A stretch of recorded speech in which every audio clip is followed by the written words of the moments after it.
नमः परमहंसास्वादित चरणकमलचिन्मकरन्दाय भक्तजनमानसनिवासाय श्रीलक्ष्मीनारायणाय श्रीलक्ष्मीनारायणाय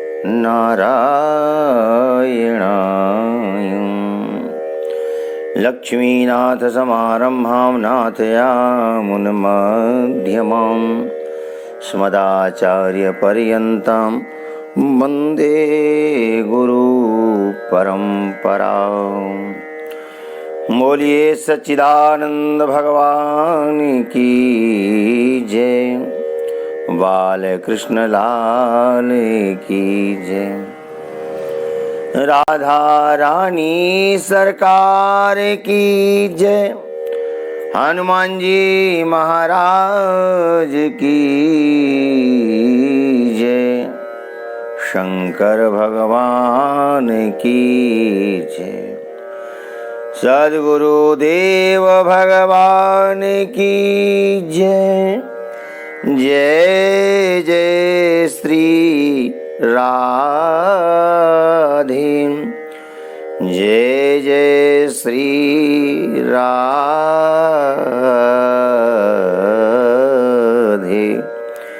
जय जय श्री राधे।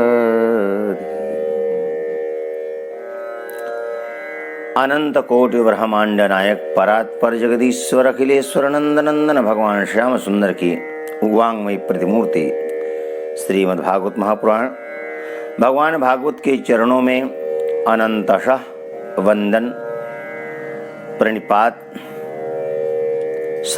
समर्पित करते हुए आइए समुपस्थित मातृशक्ति एवं भाइयों, नन्हे मुन्ने बालकों, आइए भगवत चरणों में, विद्वत चरणों में, संत चरणों में कोट सा नमन करते हैं और भक्तिरस प्रवचन धारा की जो एक परंपरा चल रही है, एक जो क्रम चल रहा है, उस क्रम को, उस श्रृंखला को आगे बढ़ाएं, कथा को गति दें। प्रथम भगवान नाम संकीर्तन, पश्चात कथा सरिता में अवगाहन करके जीवन को धन्य बनाएंगे। भगवान नाम।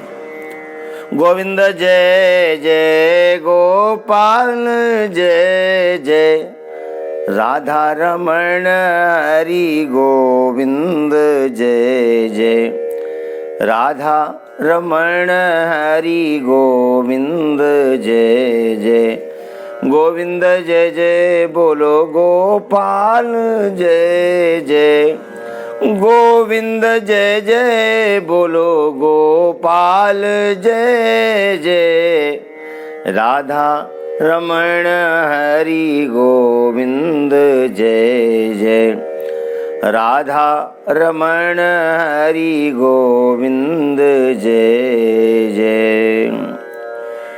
बोलिए राधा रमण सरकार की जय, राधा रमण लाल जू की जय, राधा रानी सरकार की जय, सर्वेश्वर भगवान की जय। मातृपितृचरण कमलेभ्यो नमः, सर्वेभ्यो ब्राह्मणेभ्यो नमः, सर्वेभ्यो संत चरण कमलेभ्यो नमः।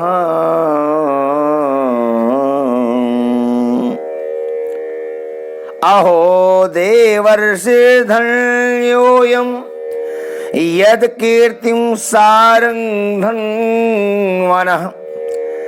गायन्माद्यन्निदं तन्त्र्या रमयत्यातुरं जगत्। अहो देवर्षिर्धन्योऽयं यत कीर्तिं सारं धन्वनः।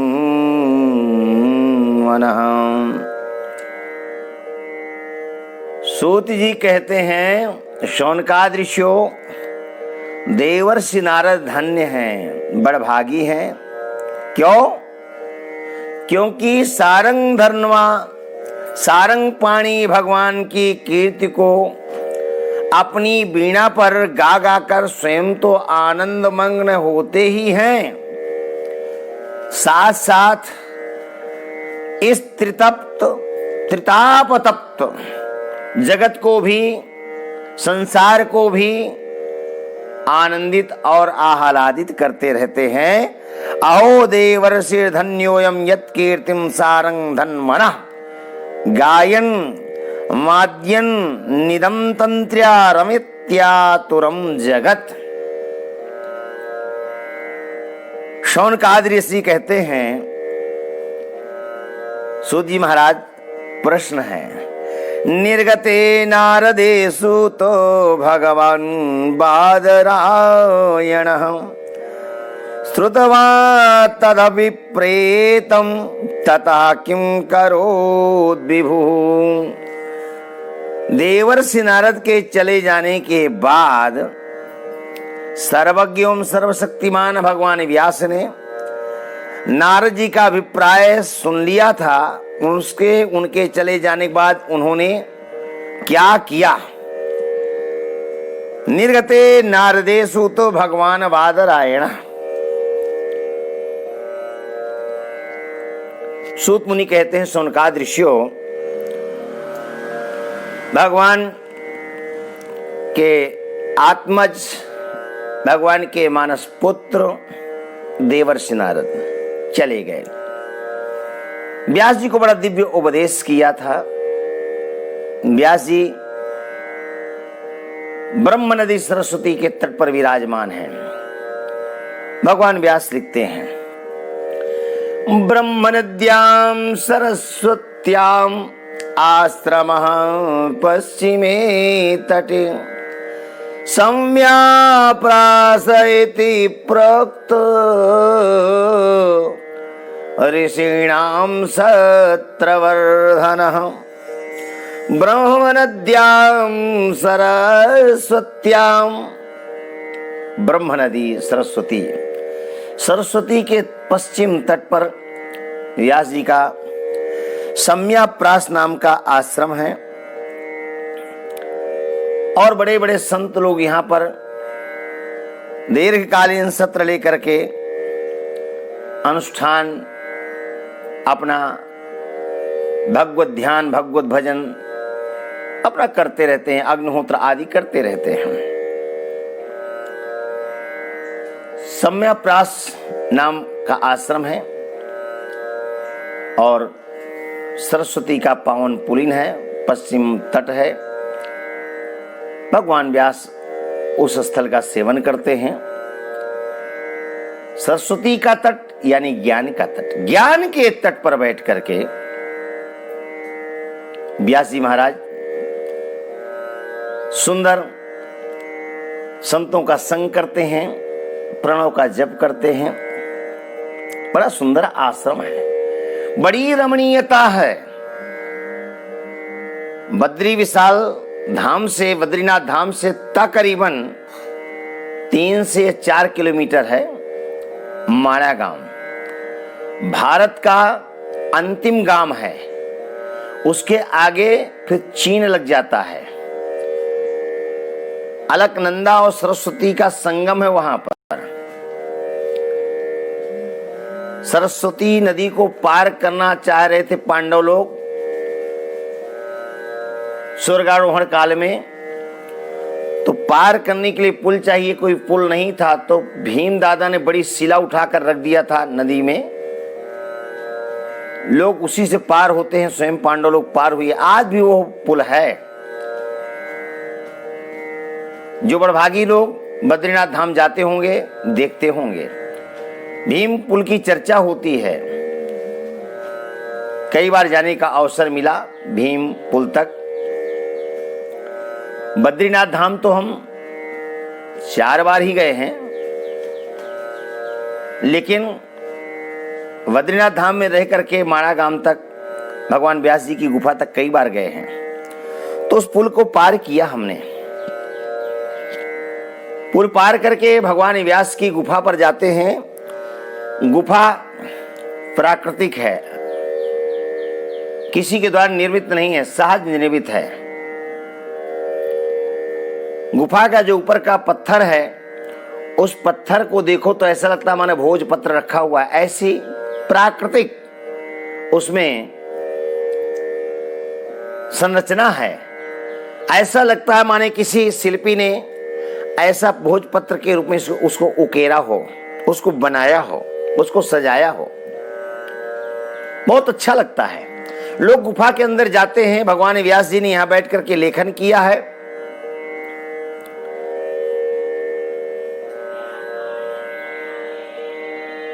वो तो प्रमाण मिलता ही मिलता है, लेकिन उसके पहले बाह्य जगत को देखते हैं तो पहले तो वहीं लोग मंत्रमुग्ध हो जाते हैं। बहुत सुंदर है, बहुत रमणीयता है। सरस्वती के पश्चिम तट पर विराजमान है आश्रम, और भगवान व्यास वहां पर वास करते हैं। एक समय आश्रम में रह करके आचमन किया और अपने मन को समाहित किया, मन को एकाग्र किया। एकाग्र और निर्मल मन के द्वारा उन्होंने परम पुरुष का दर्शन किया और जो भगवान के द्वारा सृजित है माया का दर्शन किया, माया को देखा।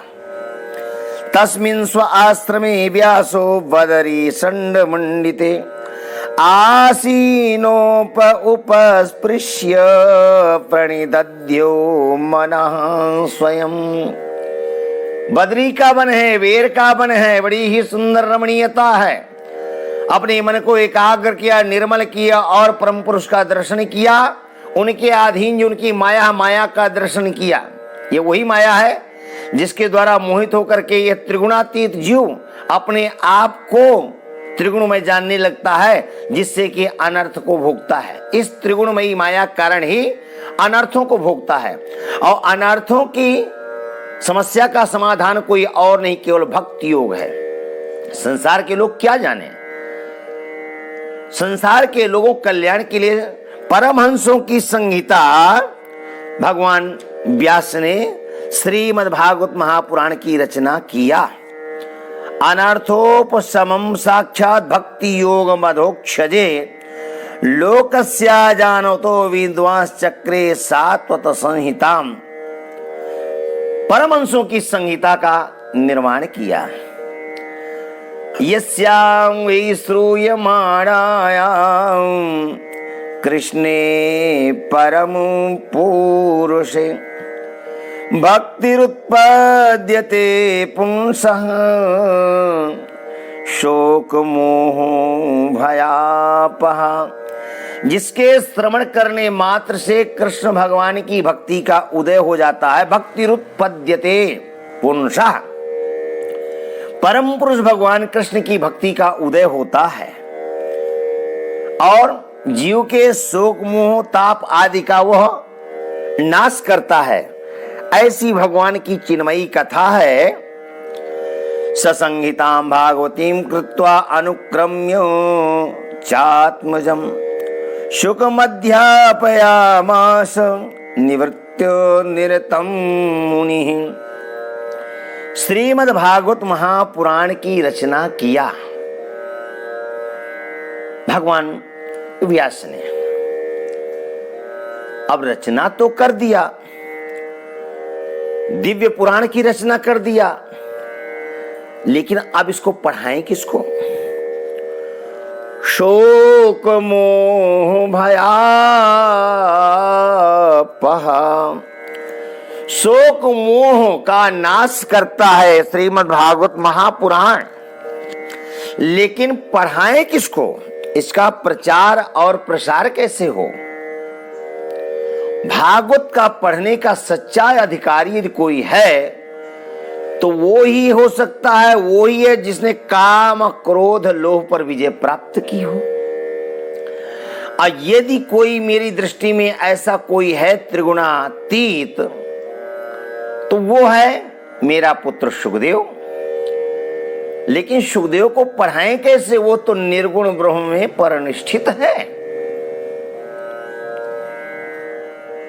और कोई दृष्टिगोचर हो नहीं रहा। अब भागवत की रचना किया है, देवर्षि नारद ने कहा है कि जिसका मन अशांत हो, चलायमान हो, चंचल हो, उसको चाहिए कि भगवत गुणानुवाद करे, मन को शांति मिलेगी। मैंने भागवत की रचना कर दिया। अब मैं महसूस कर रहा हूं कि भगवत गुणानुवाद गाने का फल क्या है। यस्यां वै श्रूयमाणायां कृष्णे परम पुरुष, ये अपना अनुभव भगवान व्यास शेयर कर रहे हैं। ये भागवती कथा का फल है, भगवत गुणानु का प्रतिफल है। यस्यां वै श्रूयमाणायां कृष्णे परम पुरुषे भक्तिरुत्पद्यते पुंसः शोक मोह भयापह। एक दिन कहा था ना हमने कि जैसी दृष्टि वैसी सृष्टि। आपकी जैसी दृष्टि बनेगी वैसी सृष्टि होगी। अच्छा, एक बात बताएं, भगवद आश्रय सच में बड़ा फलदायी होता है, बड़ा सुखद होता है, बहुत ही संतोष प्रदान करने वाला होता है। जब प्रथम दिवस हम कथा करने के लिए बैठे तो हमको बड़ा अटपटा सा लग रहा था, कैसे बोलेंगे, कौन सुनेगा। दो चार लोगों के बीच में कथा कहने की आदत रह नहीं गई है, क्या करेंगे? कहीं हंसी के पात्र तो नहीं बन के रह जाएंगे, कहीं उपहास के पात्र तो बन करके नहीं रह जाएंगे। पर वाह रे, परमात्मा बड़ा दयालु है रे, बड़ा कृपालु है। हजारों की संख्या में कहने से जो सुख मिलता था, उससे कहीं ज्यादा हजारों की संख्या में कहने से जो सुख मिल रहा था, वह अकेले दो चार लोगों में हजारों लोगों के बीच में कथा कहने से कहीं ज्यादा सुख क्या अनुभव कर रहे हैं, सुख मिल रहा है। यस्यां वै श्रूयमाणायां कृष्णे परम पुरुषे भक्तिरुत्पद्यते पुंसः शोक मोह भयापह। भगवान व्यास जी अपना अनुभव कह रहे हैं।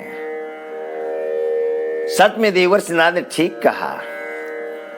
और भगवत आश्रय लेकर के चलो तो सफलता मिलती। संघर्ष तो होता है, थोड़ा सा संघर्ष तो सहना पड़ेगा। और एक बात और बताएं, जीना जीना यूं आसान नहीं होता। किसी शायर ने लिखा है, जीवन जीना यूं ही आसान नहीं होता है, बिना संघर्ष के कोई महान नहीं होता है। और जब तक पत्थर पर न पड़े चोट हथौड़े की, तब तक पत्थर भी भगवान नहीं होता है। जब लोहे की हथौड़े की चोट लगती है, पत्थर की नक्काशी होती है, तब भगवान की मूर्ति बनती है। और फिर प्राण प्रतिष्ठा होती है। जिस पत्थर में कभी लात मार करके चलते थे, आज उस पत्थर में जो मूर्ति बन गई, उस मूर्ति के पैरों पर मस्तक होता है। क्यों? मूर्ति का निर्माण हो गया है, हमारे श्रद्धा का केंद्र बन चुका है वो पत्थर, वो शिला। हमारे श्रद्धा का विषय बन चुका है। वो पत्थर मूर्ति के रूप में प्राणों का आधान हो गया है। क्यों? जब तक पड़े ना हथौड़ी की चोट तब तक पत्थर भी भगवान नहीं होता है। भाई संघर्ष से नहीं डरना। संघर्ष सच में पसीना बहा देता है, लेकिन फल बड़ा सुखद होता है, बड़ा मधुर होता है, बड़ा मीठा होता है। कई बार घबराहट भी होती है, कई बार वैराग्य भी जगता है, क्या दुनिया में फंस गए। लेकिन जब परमात्मा अपनी कृपा बरसाना शुरू कर देता है तो दुनिया अपने आप फीकी लगने लग जाती है, फीकी लगने लग जाती है। देवर्षि नारद ने कहा भगवत गुणानुवाद गाइए, मन को शांति मिली गई। और गुणानुवाद गाया, लेखन किया तो भक्ति उत्पद्यते पुरुषा शोक मोह भयापहा। अपने को अपूर्ण मान रहे थे, शोक कर रहे थे, दुख व्यक्त कर रहे थे, हा? अपने आप में मुग्ध हो रहे थे, मोह को प्राप्त हो रहे थे। शोक मोह भयापहा। और अब भागवत का निर्माण हो गया, महापुरुषों के संहिता का निर्माण हो गया। तो अब पढ़े कौन? अब चिंता दूसरी आ गई, इसका प्रचार और प्रसार कैसे हो? भगवान व्यास ने कहा जिसने काम क्रोध पर विजय प्राप्त की हो। और यदि तीनों गुण किसी में है तो मेरे पुत्र सुखदेव में है। पर क्या करूं? नहीं, मेरे बुलाने पर तो पुत्र आया नहीं, मेरे बुलाने पर तो पुत्र आया नहीं, लेकिन देखता हूं, प्रयास करता हूं,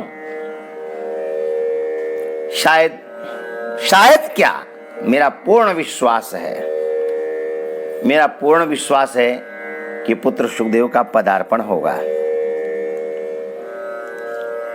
तो भगवान सुखदेव ने तो निर्गुण ब्रह्म को अपना रखा है। भगवान व्यास ने अपने शिष्यों को भागवत के श्लोकों को रटाया, पढ़ाया और कहा जाकर के सुखदेव जी को सुनाओ। तो सुखदेव जी के पास शिष्य लोग गए, निर्गुण ब्रह्म में परिनिष्ठित थे। शिष्यों ने कहा सुखदेव स्वामी तो ध्यान में मग्न है, क्या करें? लेकिन गुरुदेव ने भेजा है तो आइए, जो गुरुदेव ने आदेश किया है वो करते हैं।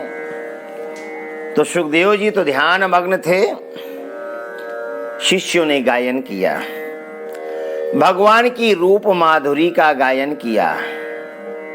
आहा, बड़ा सुंदर श्लोक है, भगवान की रूप माधुरी का वर्णन है, भगवान व्यास ने किया है।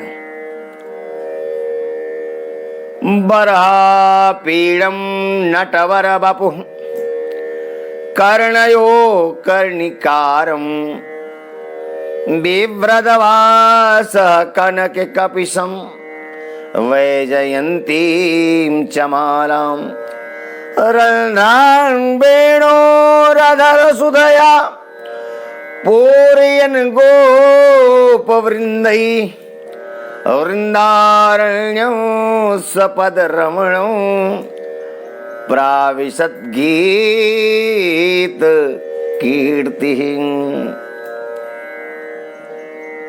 वराहपीडं नटवर बपुः कर्णयोः कर्णिकारम्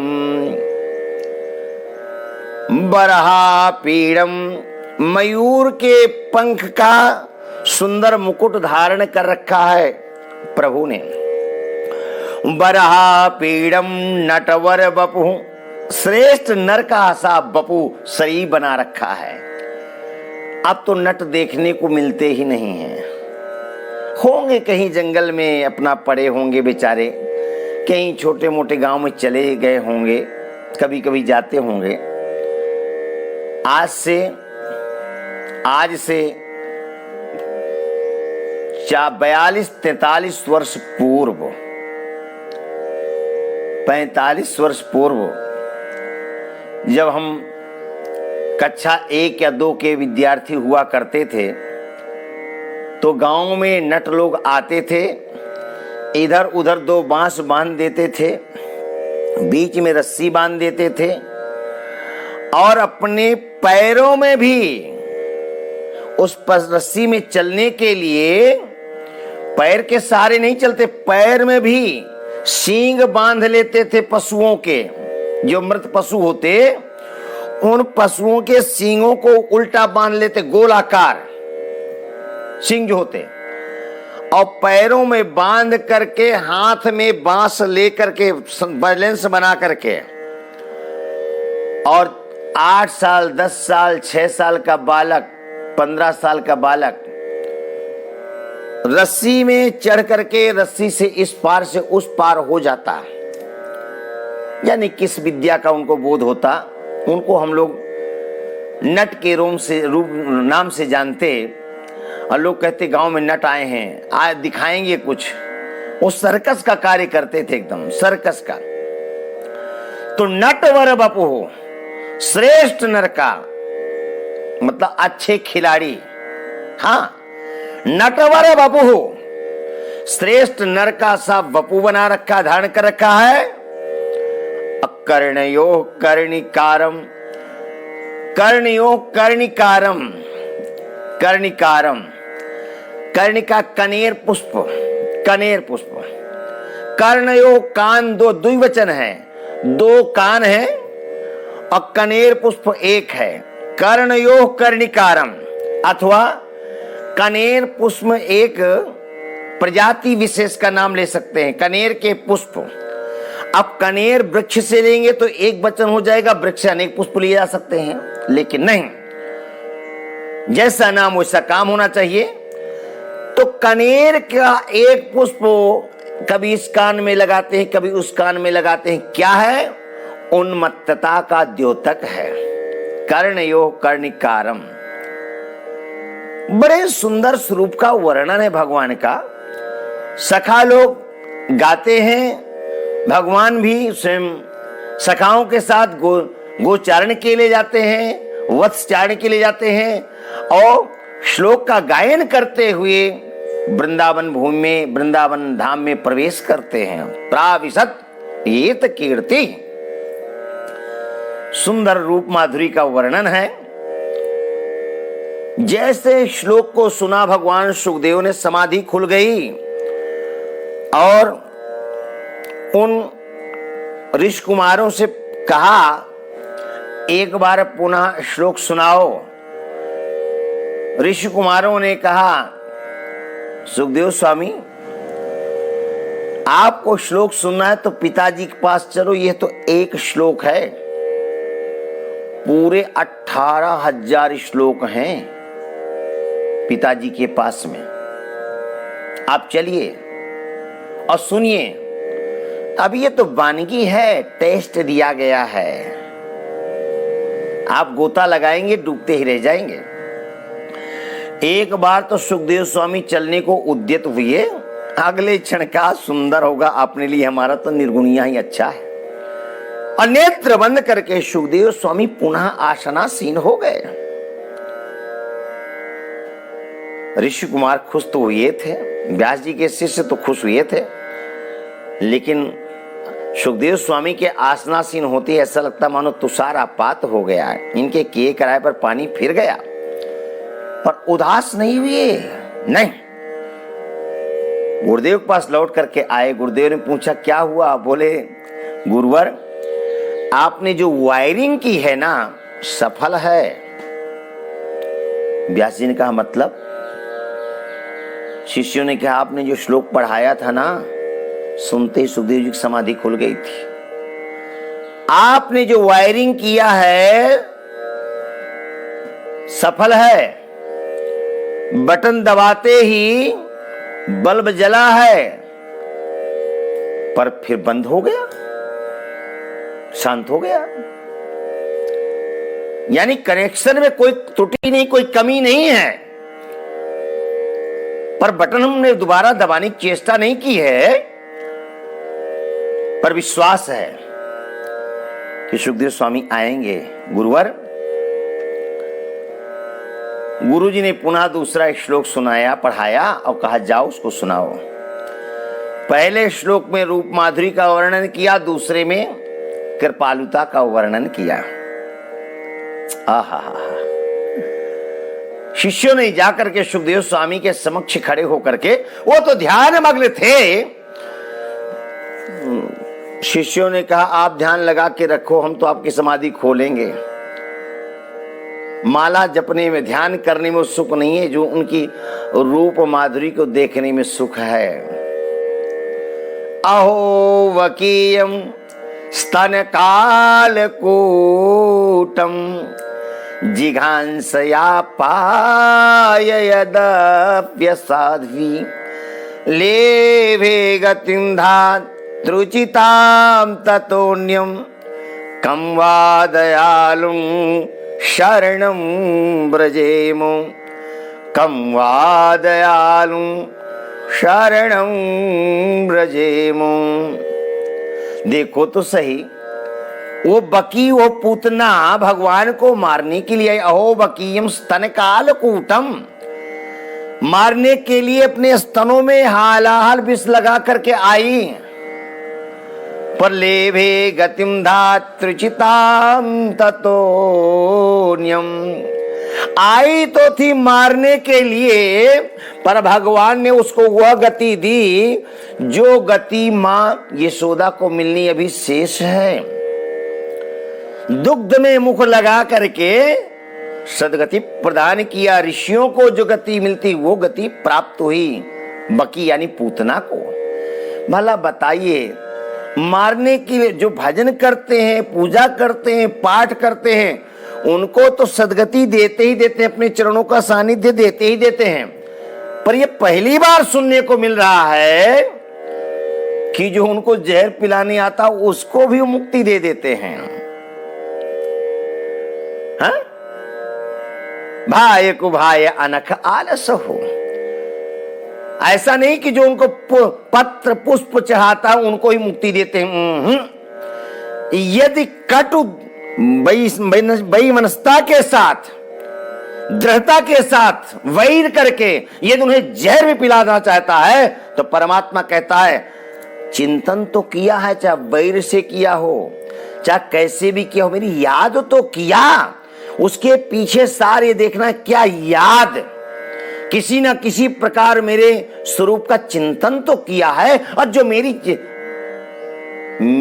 स्वरूप की पूजा करते हैं, मेरे स्वरूप का चिंतन करते हैं, मेरा नित्य दर्शन करते हैं, मेरी प्रतिमाओं का जो दर्शन करते हैं, कैसे भी हो मैं उनको अपना लेता हूं, गले से लगा लेता हूं। भला फिर अब हम किसकी शरण में जाएं? जैसे श्लोक का गायन किया, सुखदेव मुनि की समाधि खुल गई और वो पिता व्यास के पास चल पड़े।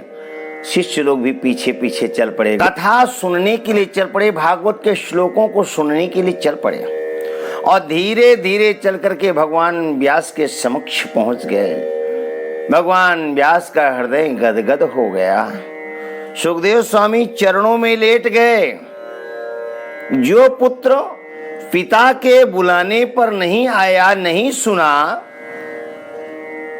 यहां तक कि वृक्षों को तन्मय होना पड़ा, तम सर्वभूत हृदयम मुनिमानतोस्मि पुत्रेति तन्मयतया तरोभिनेदु तम सर्वभूत हृदयम मुनिमानतोस्मि। भागवत भगवान के सुंदर श्लोकों को सुनकर के सुखदेव स्वामी दौड़े चले आए। सूत मुनि कहते हैं, सौनकादि ऋषियों, ससंहितां भागवतीं कृत्वानुक्रम्य चात्मजं शुक मध्यापयामास निवृत्य निरतं मुनिः। ससंहितां भागवतीं कृत्वानुक्रम्य चात्मजम। उन्होंने यानी भगवान व्यास ने सुंदर भागवत की संहिता का निर्माण किया और पुनरावृत्ति करके अपने प्रिय पुत्र सुखदेव जी को, जो निवृत्ति परायण हैं, निवृत्ति मार्ग के पथिक हैं, उनको पढ़ाया। शौनक जी ने कहा, ऋषि श्रेष्ठ, सवई निवृत्ति निरता सर्वत्रोपेक्षको मुनि कस्यवा वृहति में ताम आत्मा रामा समभ्यसत। सुखदेव जी तो अत्यंत निवृत्ति परायण थे, वैराग्य परायण थे। उन्हें किसी वस्तु विशेष की कोई अपेक्षा नहीं थी। वे सदा सदा आत्मा कस्यवा वृहति में ताम आत्मा रामा समभ्यसत, आत्मा में ही रमण करते हैं, आत्मा में ही विहार करते हैं।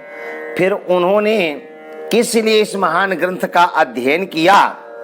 सूत मुनि कहते हैं, शौनकादि ऋषियों, आत्मा रामश्च मुनयो निर्ग्रंथा अप्युरुक्रमे कुर्वन्त्यो हेतु किं भक्तिं इत्थं भूत गुणो हरिः।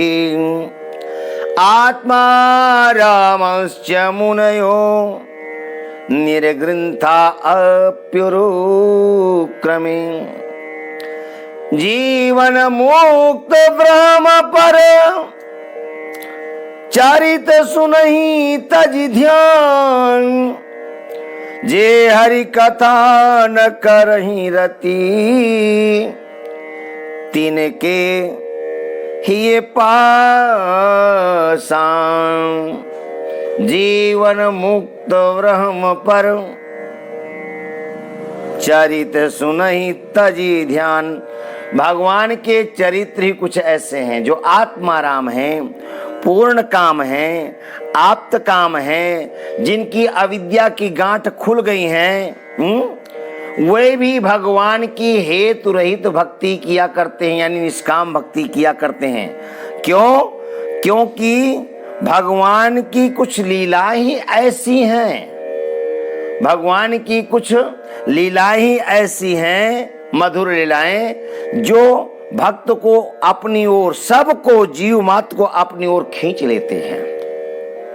मनुष्य मात्र को नहीं, जीव मात्र को। कोई अनुभव करता है, कोई नहीं करता है, लेकिन यह निश्चित बात है, आत्मा रामाश्च मुनयो निर्ग्रंथा अप्युरुक्रमे कुर्वन्त हेतु किं भक्तिम इत्थं भूत गुणो हरि। भगवान श्री हरि के ऐसे कुछ मधुर गुण ही हैं जिससे जीव खींचा चला आता है। अनेक संतों के ऐसे अनुभव हैं। पूज्य चरण सद्गुरुदेव महाराज, जिनके चरणों की छत्र छाया में बैठ करके हम भागवत का अध्ययन किए, पूज्य सद्गुरुदेव महाराज एक बार यही वृंदावन में एक आश्रम में कथा कर रहे थे। तो संत लोगों का आश्रम, तो कथा के प्रारंभ दिवस से ही श्रोता संत सब आते, पर एक तोता भी आकर के झरोखे में बैठ जाता और जब तक कथा होती तब तक कथा सुनता और कथा को विश्राम होते ही वो उड़ जाता। सप्त दिवस पर्यंत क्रम चला और जब 8वें दिवस भंडारा हवन हुआ तो हवन के समय भी आकर के बैठ करके हवन का दर्शन किया और जैसे ही पूर्णाहुति हुई वैसे उसने अपने जीवन की भी पूर्णाहुति कर दिया। तो कैसे कह दे कि मनुष्य मात्र ही आकृष्ट होते हैं, जीव मात्र उनकी कथाओं को देख करके। फिर भगवान सुखदेव तो भगवान के भक्तों के बड़े प्रिय भगवान व्यास के स्वयं पुत्र हैं। भगवान के गुणों ने उनके हृदय को अपनी ओर जबरदस्ती खींच लिया। यही कारण था कि भगवान सुखदेव ने विस्तार के साथ बैठकर के इस भागवत कथा का अध्ययन किया, पान किया। शौनकादृश्यो परीक्षितोथ राजर्षे जन्म कर्म विलापनम संस्थाम च पांडुपुत्राणां वक्षे कृष्ण कथोदयम। आप लोगों ने भगवान कृष्ण की ललित कथाओं के सुनने की इच्छा व्यक्त की है, तो मैं परीक्षित के जन्म कर्म और मोक्ष पांडवों के स्वर्गारोहण से कथा का प्रारंभ करता हूं। क्योंकि वक्षे कृष्ण कथोदयम, यहां से भगवान की ललित कथाओं का प्राकट्य होता है, प्रादुर्भाव होता है। शौनकादृश्यो, इच्छा तो हो रही थी कि आज इस कथा को विस्तार करें, लेकिन यदि विस्तार करते हैं तो बीच में हमको रोकना पड़ जाएगा, क्योंकि आज हमको कहीं विशिष्ट स्थान में जाना है भगवत दर्शन करने के लिए, विशिष्ट महापुरुषों से मिलने के लिए। अब चूंकि विशिष्ट की कथा कर रहे हैं तो विशिष्ट ही तो सब कुछ जीवन में है, और है क्या। तो आज की कथा को यहीं पर विश्राम देंगे और कल कथा का विस्तार करेंगे। गोविंद जय जय गोपाल।